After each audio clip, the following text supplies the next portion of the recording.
Hello and welcome back. This is Candace from Candoodle, and I am super excited to be joining the Lawn Fawn fans summer hop today. I have a very fun and unintentionally mixed media card for you, so let's get started. So creating this background took several turns that I was not anticipating, but I really like the way that it turned out, so stick with me. I decided to go with a blue color scheme because I knew I needed graduation cards, many of which are for my friends graduating from my own university, whose colors are navy and white.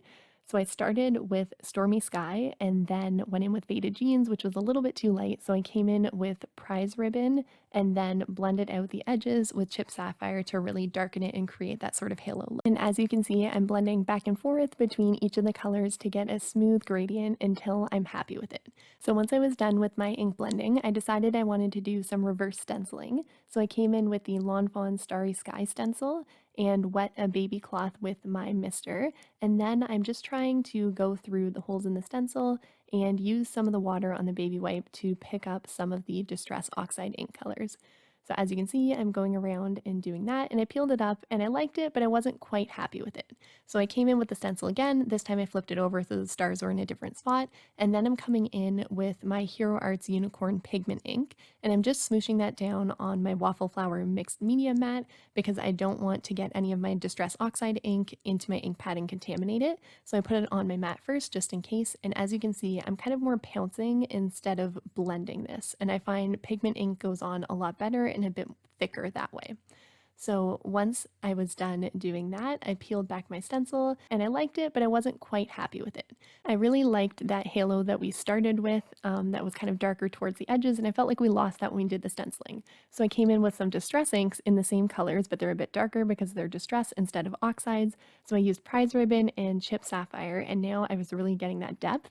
And it's really cool because they went over the pigment ink, but they didn't entirely cover it, so it's kind of almost shiny underneath that.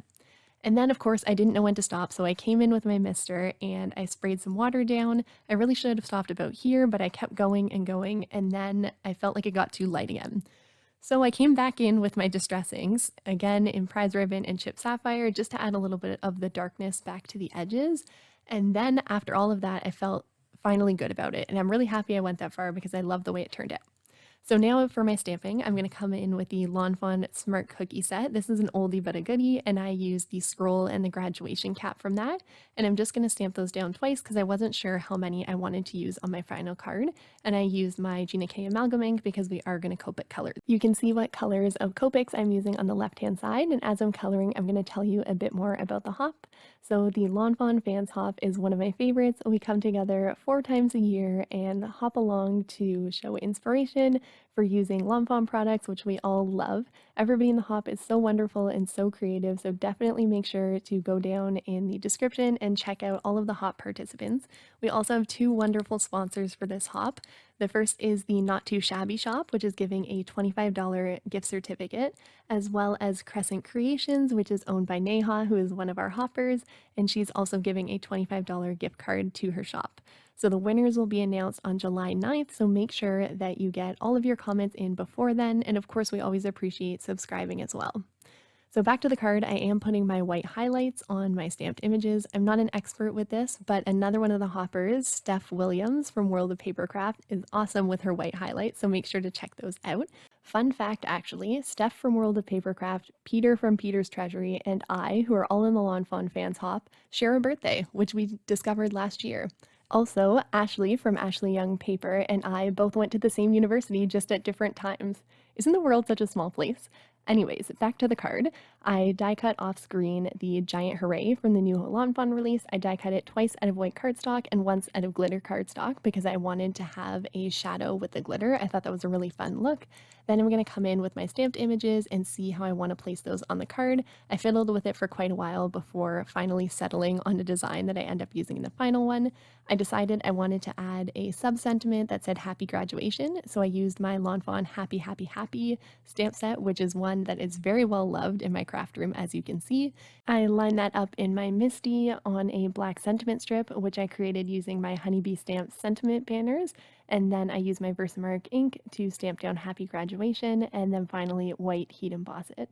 So I heat set that as well, and then I'm gonna decide on my final card layout.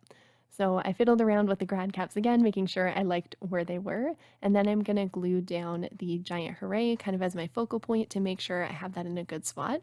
I also used one of the sentiment strips to make sure I was going to get it in the right spot before I glued that blank sentiment strip behind my happy graduation one to add some extra dimension.